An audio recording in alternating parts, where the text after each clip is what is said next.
¿Sabías que, en la época dorada de la animación, los cineastas no solo se preocupaban por las imágenes, sino que también se preocupaban por el sonido?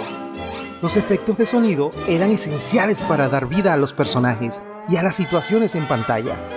Desde personajes comiendo maní hasta personajes tocando el piano. Los efectos de sonido eran grabados y agregados meticulosamente en cada escena.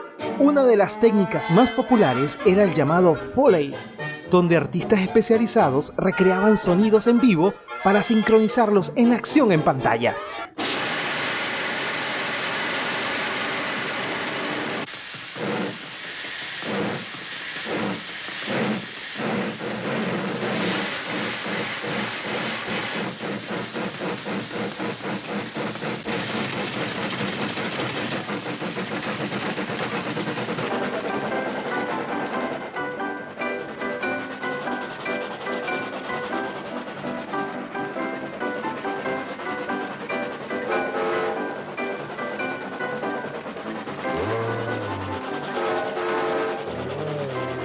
Es asombroso cómo los efectos de audio dieron vida a las animaciones de antaño.